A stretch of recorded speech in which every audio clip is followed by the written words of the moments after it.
I wrote a song, and not really. It was I found an outline for a song outline, and it was like storytelling. It felt like storytelling, and it was really helpful to see it. And I was like, oh, okay, I don't know how to write a story. It's easy.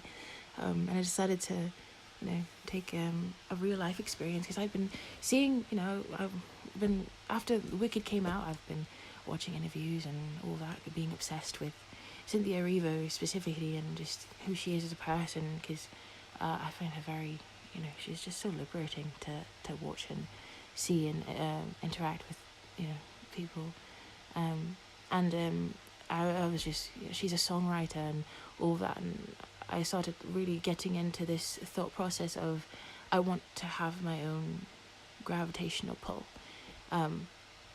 which is, to me, metaphorically speaking, gravitational pull in my eyes is a sense of self, a sense of knowing, trying to create this being, this state of mind that believes that it can have people in its orbit, and that it can, attract others that, want to be there, and not anything too crazy, but, it can, attract people, and good people, and not the bad and all that.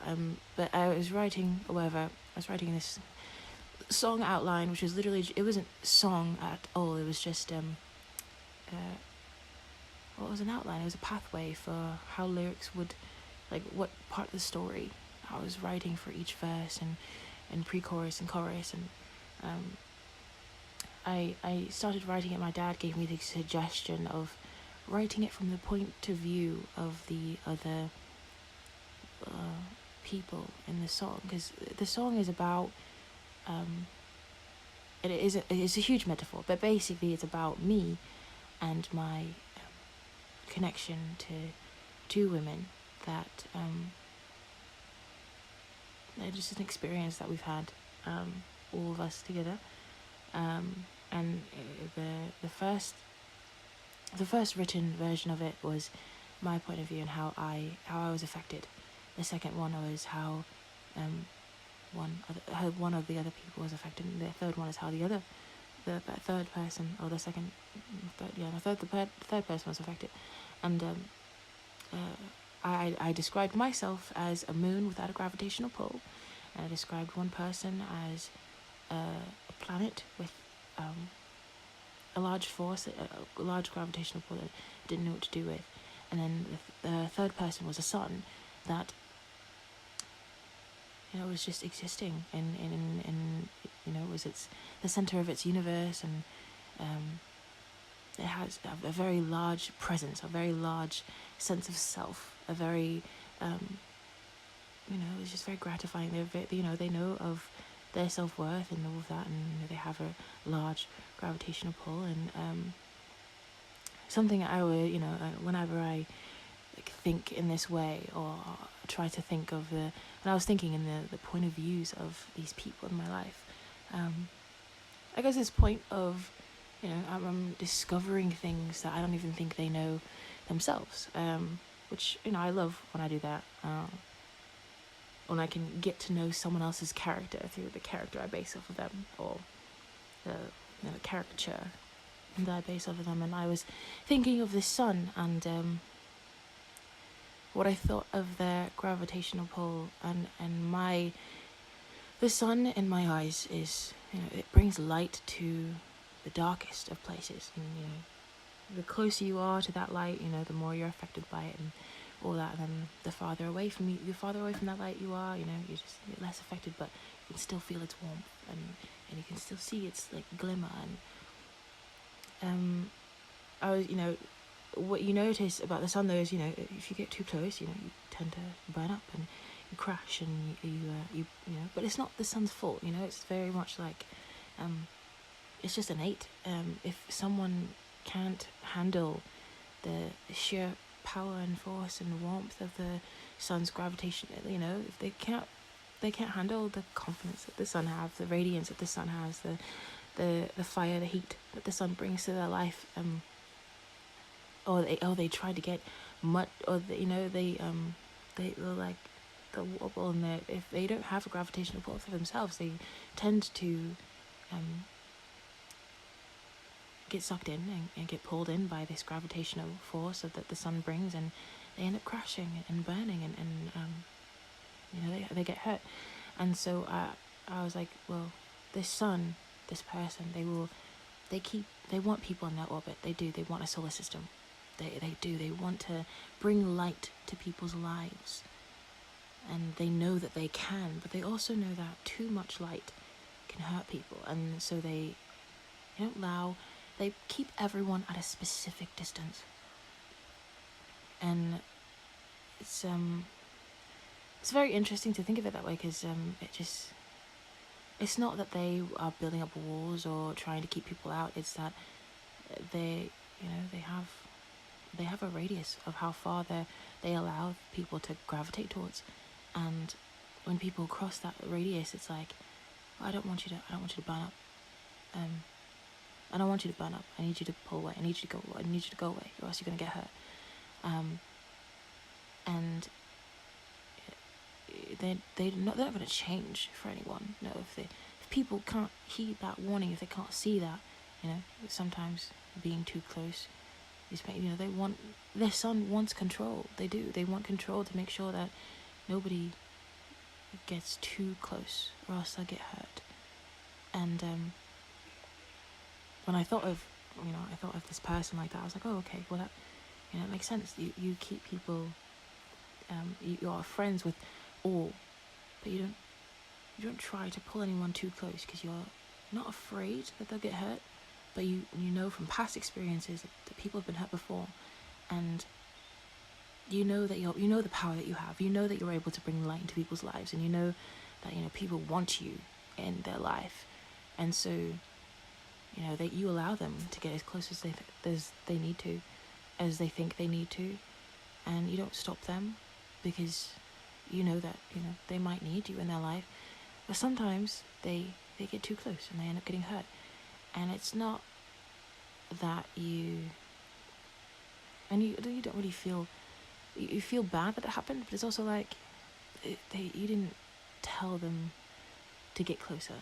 You didn't force them to get closer. They did it on their own. You also didn't warn them to stay away. And I think you are kind of letting people. At one point you would let people do that, and you'd let people get close like that, and then suddenly one day you stopped, and when people tried to get that close, it didn't happen. You had to make sure that they weren't hurting themselves. And so that's how I see this person in a different light of it's not that you don't want to be like best friends with people, or you don't want that closeness. It's just that it's nobody's been able to, I guess, handle that heat, and when you find one person that is able to handle that heat, it's fucking phenomenal. But nobody really has, so you tend to keep people at arm's length or a specific distance away. And I'm trying to, in my head I'm like, well, that seems very lonely, even though you have all these people in your gravity and your pull. They don't get to experience all of you, because they can't handle it, because nobody else has been able to. And maybe there's one person that can, but like I feel like one person isn't always enough. I guess in my head I'm like, I wish I could be close enough to know that even if I get burnt, I'm not going to leave you. I'm not going to just crash and burn and break. I'm going to take on those scars so that I can be new, like that's my thought process. Like I want, even though I know that your core, your center is very hot and that I could easily get burnt, I trust that you won't burn me. I trust that you will like let me be close and feel your warmth without overpowering me in that way, because you've experienced it before. But you also you've learned to control that that temperature that you have, that fire that you have. And I trust you, but I don't think you trust yourself quite yet. And I think outside people who seen your effect on others also don't trust your effect, that you have that control, that you have it under control.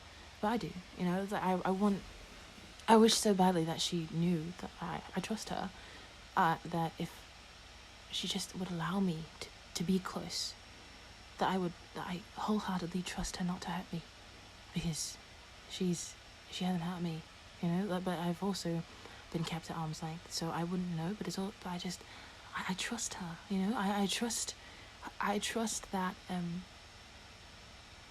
that if I were to get close, that those flames, they wouldn't burn me like they had others, because she does have control over that. She's learning to have control of that, and even if sometimes that she burns, but like, even if sometimes it hurts, I know that once I tell her, she'll be able to understand what's happening and why, and look inside herself and to kind of lower her temperature. But I don't know why I trust her. But I have this innate, I trust you with me. I trust you, and I want you to know that I trust you. So I haven't left. As much as people are like, you should leave, that this person, they could be bad for you, they could be, but you don't know that, and I trust her. And maybe people could be like, you're putting your trust in the wrong person. Why don't you find someone who's, cooler and is not as, big of a person or whatever. But I don't care about that. I don't care what they want me to think or want me to do. No, I trust you. I'm not thinking about them or their opinions or whatever. I don't give a fuck about that. I want you to know that I trust you with me. Not because I want you in my life, not because I'm trying to be selfish or anything like that, but I feel like you need to know that you can trust yourself. And I want to be the person that kind of helps you let others in. And you don't have to let others in, just try with me at least once. And if it doesn't work out, it doesn't work out, but like, try. If you can, if you're willing to. Maybe you don't feel like you're ready, which I get. I guess I'm very pushy. I'm very pushy. I'm very stubborn. And I'm going to be stubborn on this for a very long time. I think I'm not going anywhere. I'm not leaving your gravitational pull. I'm going to, as you find out in the song that I wrote from her perspective, she sees that I hope she sees that because of her, I am learning to spin on my own axis, and have my own gravitational pull and my own self-worth. And it's because she has been there that I'm able to do that. And I have full faith in the warmth and the light that she brings into my life. Absolute, full, utter faith in it. And I want more of it. And maybe I'm greedy, maybe I'm selfish and needy, and I just haven't had that light and that warmth before, and I want more. And I feel like that's okay, that that maybe I should calm down a little bit, but I don't. That's not.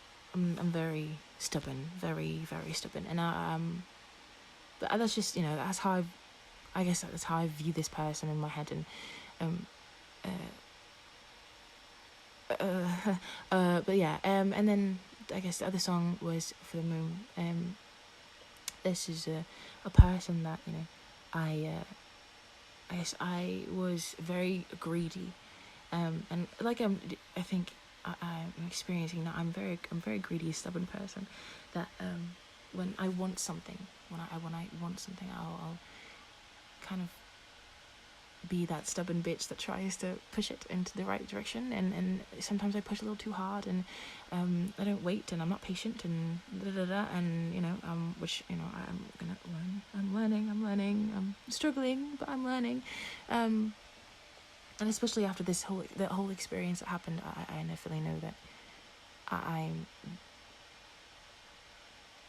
I can't just expect people to change themselves until they see the effect they have and what they're doing. But anyways, but I described the moon as in my version in the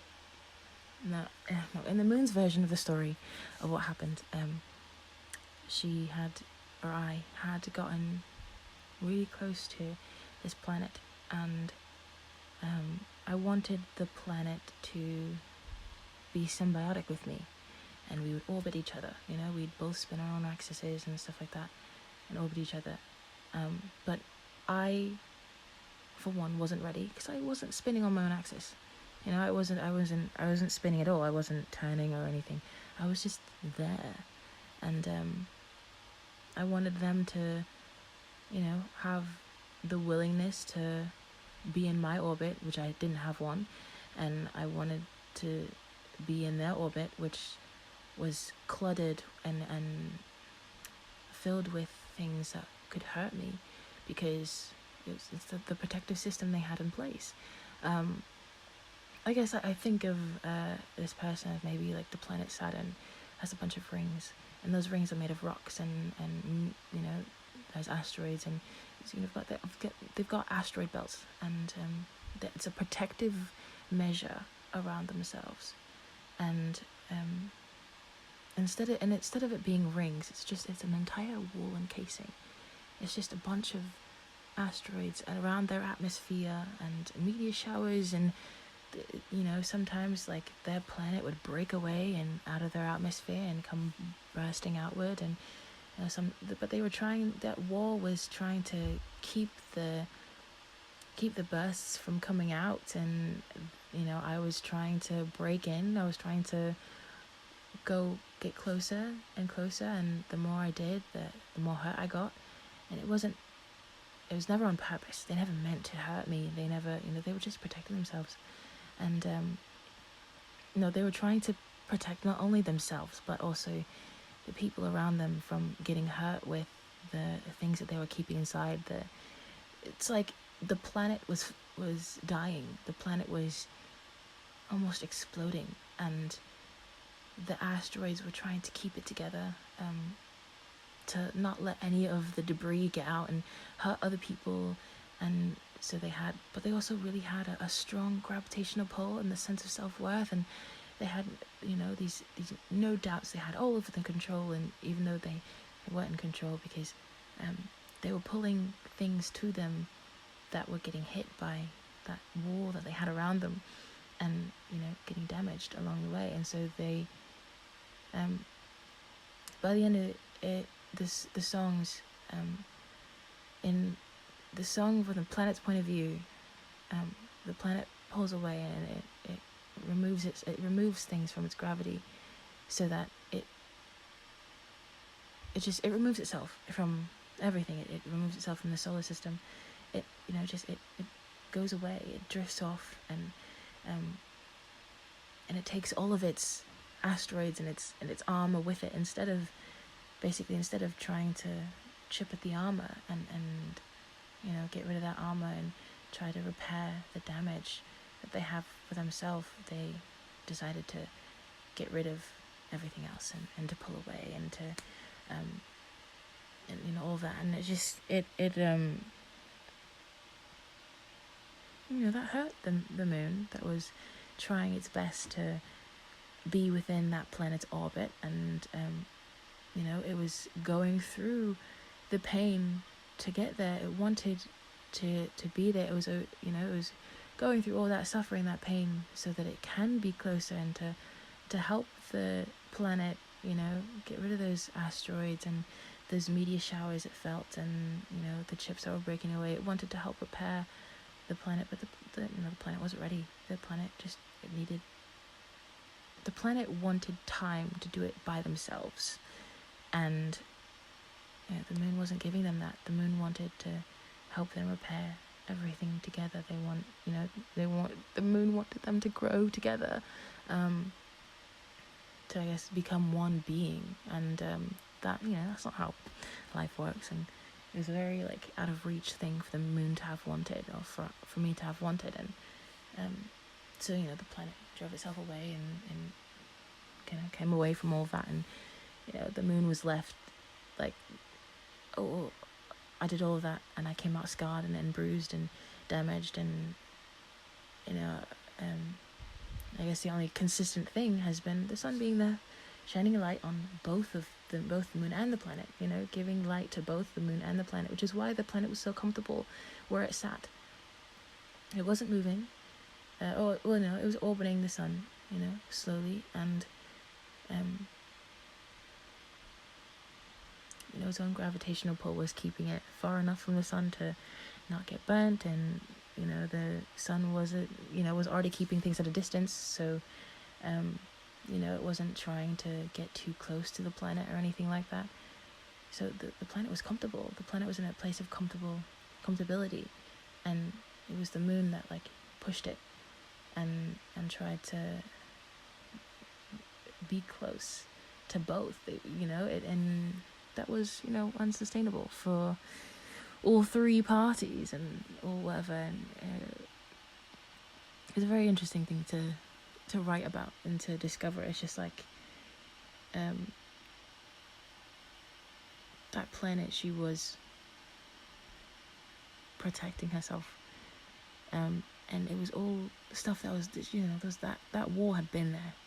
She'd formed that wall for years and been forming that wall for years, and it was impenetrable at that point, because I guess the moon was chipping away at it, trying with a fucking spoon in a jail cell, like a spoon in a jail cell, trying to chip away at it and get closer. And that wall is supposed to protect everything else in the solar system from getting hurt, and so it didn't feel like the moon was trying to get close in a good way. It felt like the moon was trying to hurt the planet and keep it from keeping everyone else safe.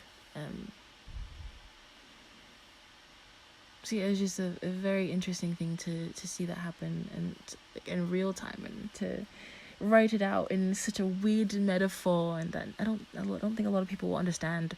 I mean, even like saying it out loud, I really don't, like, if I didn't have like faces and words to like names and stuff to these things, I don't think anybody would get it.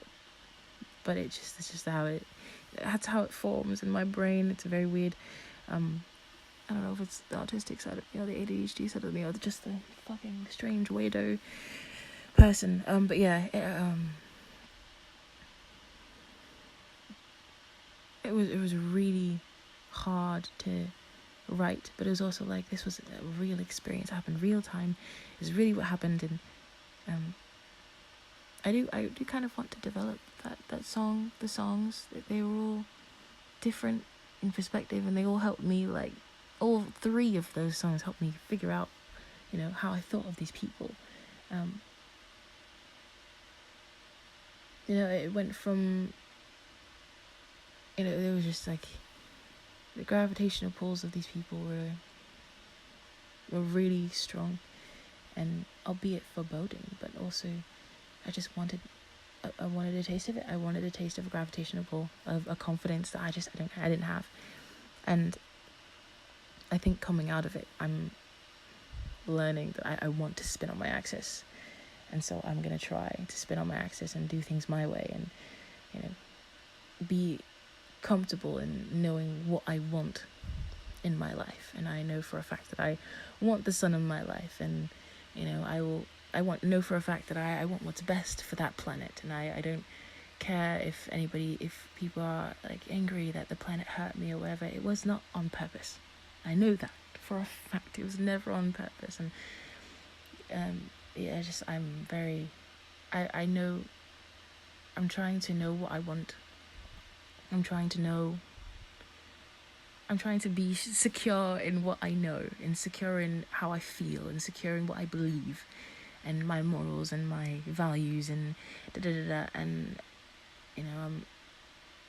so I'm just now learning how to spin on my own axis, and I don't think I'm ready to have an orbit quite yet. I'm not ready to try to pull things into my orbit. I think they'll come when they come, and if they stick around, they stick around, and if they don't, they don't. I think I want to develop who I am first before I try to reach for stars and stuff like that. But at the moment, there is one star I'm still reaching for, and it's the biggest star in the entire universe to me, and I need to learn how to not want it in my orbit, but to maybe try to get closer, inch closer to it with every day that passes, every year, every month, every whatever that passes, and at some point, be close enough to the sun that it's not, pushing me away, or that doesn't want to push me away, but like that sort of thing. I don't know. I want to, like, there's like a part of me that's just like, you shouldn't tell her this, you shouldn't tell her that you think of her as a son, you shouldn't tell her but like, why not? Why would I lie? Why would I keep this to myself? Hey, I want to be close to you, even if it burns. And I did the same thing with the planet. I wanted to be close to them, even if they hurt me. And the planet pulled away, and I guess I'm scared of trying to be close to the sun and it wanting to pull away, or removing me from its orbit. I'm very nervous about that now that I've experienced it. But I also think that the sun still, it wants people in its orbit, I think the sun knows it doesn't have that protective layer. It doesn't have that asteroid belt that has been protecting it for years. And instead it has just a want to be understood or a want to be close without hurting people. And I do indeed trust that I can be close to the sun without getting burnt. I have total faith in the sun's capabilities and the sun's control. I have absolute faith, because I've seen the change. And maybe I wasn't there for when the change happened, but I've seen how the change affected the sun. And I know for a fact that the sun doesn't want to burn me, the sun doesn't want to hurt me, and even if it does, it's not on purpose. And they might push me away, but I will always draw closer. Every time. I know that for a fact. I'm sure of it, that I will always draw close to the sun, no matter how far they try to push me away. And I hope they know that.